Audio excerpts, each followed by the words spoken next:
Welcome back to Daily Connections. Okay, I'm gonna be pretty blunt. Are you overweight? How about obese? Or are you too skinny?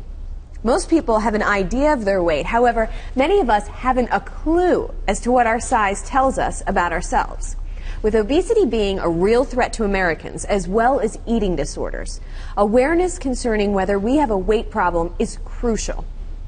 So, I've invited Dr. Sean Arndt to join us. He's an assistant professor with the Department of Exercise Science and Sports Studies at Rutgers University. He's here to help us understand that sometimes complicated measuring systems and methods for knowing what your real weight is. Welcome. Thank you.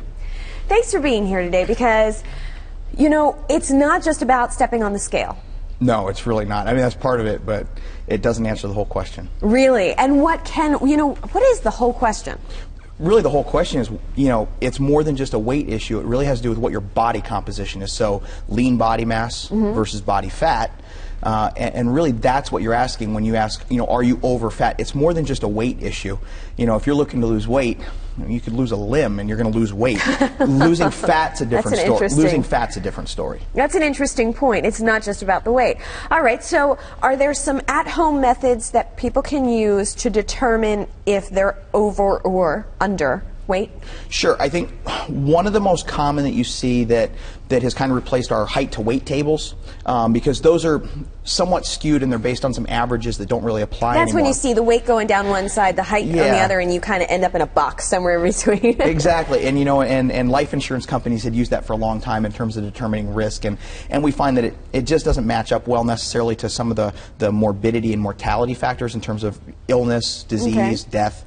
The major categories. The ones we're trying to avoid. Okay. But anyway, with the when you really look at some of the things that are being used now, body mass index or BMI has become one of the more commonly used metrics in terms of giving you a starting point for whether you need to lose weight. I've heard of that, the BMI. What is that formula? BMI is still based on height to weight.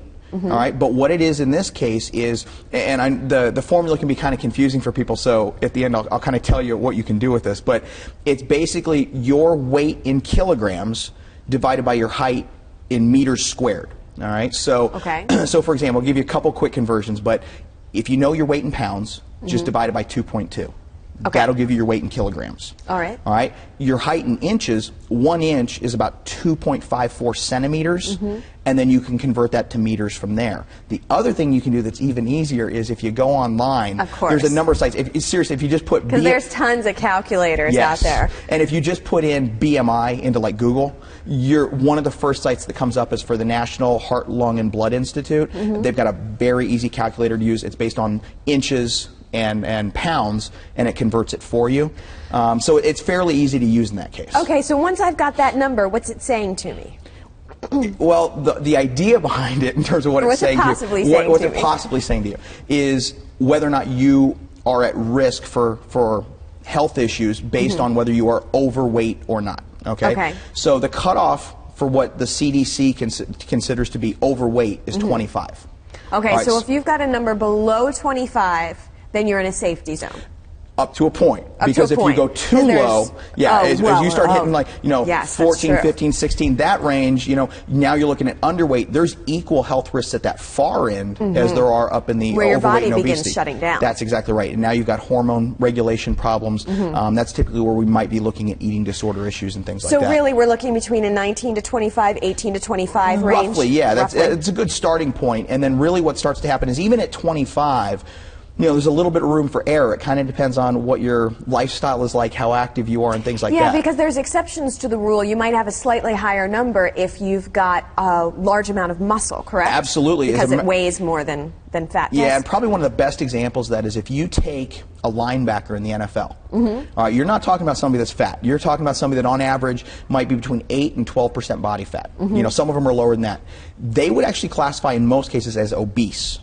Because a BMI of 30 or above is considered obese. Now, if you're not physically active and you're not a football player or a weightlifter... that is a small percentage of people who wouldn't fall into the I've realized I'm over 25, I should scratch my head and maybe think about things category, correct? Absolutely, and that's why, bottom line is for most people, when we consider how many people are sedentary, using BMI as a screening tool is a good starting point. So in other words, it gives you an idea, should I maybe think about whether I fall in these categories? Maybe I do need to lose weight. That's where you need to assess your diet, your waist size, how physically active or not you are. Let's talk about waist size for a moment.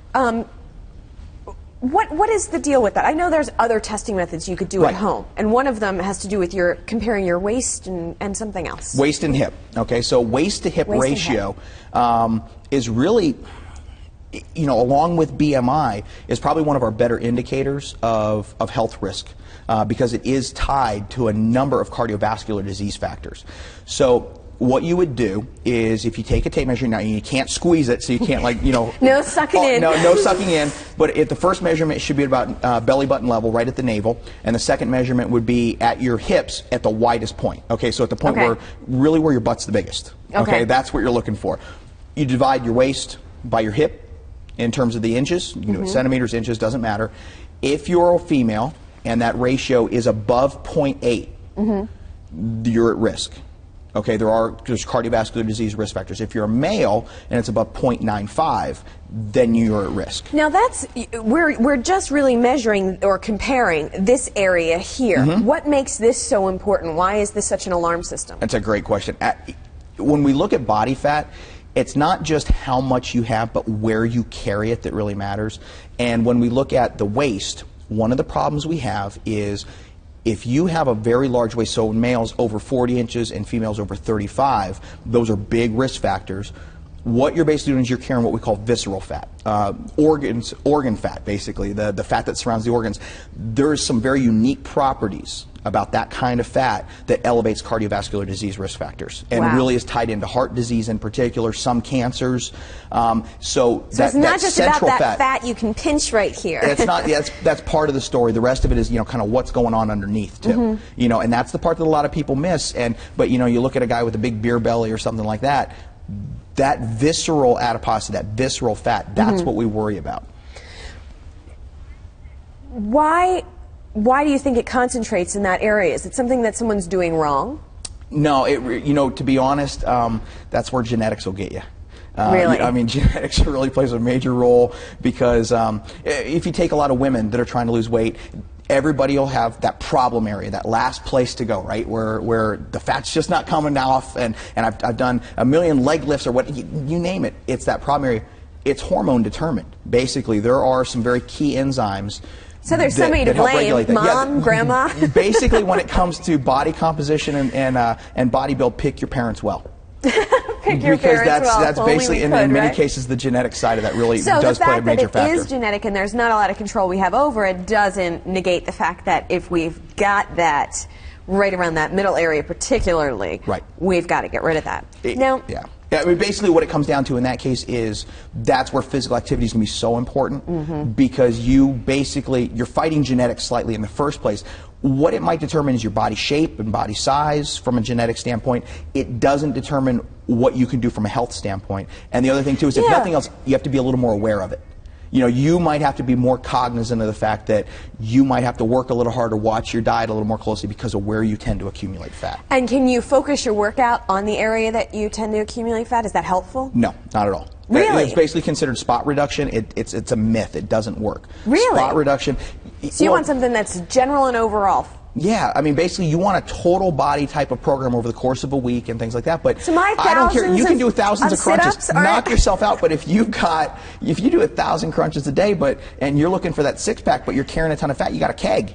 I mean, it's not like you're going to get out of shape if you have a layer of fat over your stomach. Round and large. Okay. Yeah, I mean, that's it. So you want it's really about like the cardiovascular that we hear about and those types of things that's going to whittle that weight off. Right, and what's going to happen is for some people it's going to come from different areas at different speeds, and basically you're going to have those problem areas where it's the last to go. But when you get to that point, now you're getting to what your goals are and things like that. But you have to be realistic too. I mean, there's going to be, you may not have the body shape to look like exactly what you think you want to look like. But you'll find that as you go along. And that's the thing about weightlifting plus cardiovascular exercises, you can change your shape. You can change it. It's a little bit of illusion, you know, in terms of making your shoulders bigger to make your waist look smaller, but things hey. like that. Now, we've only got a very little bit of time, but I know there's also some other methods out there that might not be as accessible, but can help you determine your body weight. Absolutely. BMI, like I said, is a good starting point. If you're really tracking your progress and you really want to know your health factors, your other risk factors, body composition is a necessity. So actually knowing what your body fat percentage is. If you live near a university or even anything in that particular area, a lot of universities with exercise science or kinesiology programs, like for example my lab, we have the Human Performance Lab at Rutgers, we have a number of different ways to assess body composition. Everything from hydrostatic weighing, which is an underwater weighing tank. It's just basically based on the idea that fat floats, muscle doesn't. And there's obviously a lot more that goes into it, but it's a very basic principle in terms of buoyancy, to something called the bod pod, which is based on air displacement, to things like skin calipers. Now, is this the type of thing that if you do live near a college or university, or you're able to look it up on the web, are they interested in having people off the streets? Are there programs you can get involved in or something like that? Where sometimes there are, and as a matter of fact, we'll do some public testing. Our major emphasis is research in our lab, but we also do some pay-for-services type of testing to support our lab too. And you'll see that at a lot of universities and this could as well. be well worth it. Absolutely. And so, you know, a lot of times what you'll find is you have to work around the lab schedule when you're trying to do that. But the other thing too is, even if there's a gym that you work out at, they probably do skin fold assessment at least, or something along those lines.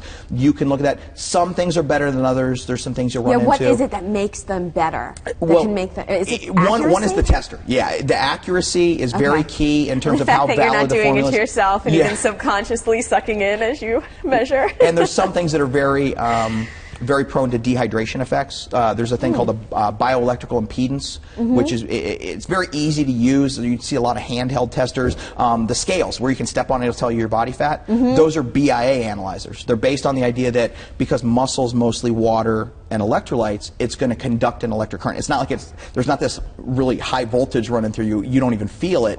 But the muscle and water conducts it. Fat is an insulator, so it slows the rate. It measures that through a series. The problem is there are some pretty significant problems with that potentially in terms of reliability and in terms of will you get the same answer all the time and things like that. But skin folds, underwater weighing, bod pod, some of those are good points. And what I would recommend is whatever you get tested with to begin with, use that same method all the way through if you want to track your body composition. So that you can, I see what you mean. It's more of a relative change. And you're really looking to know, you know, what is your body fat? Right, because you're more interested in over fat? Exactly, versus overweight, and there's a big difference. Thank you, Sean. Thank you. Thanks for being here today. My pleasure.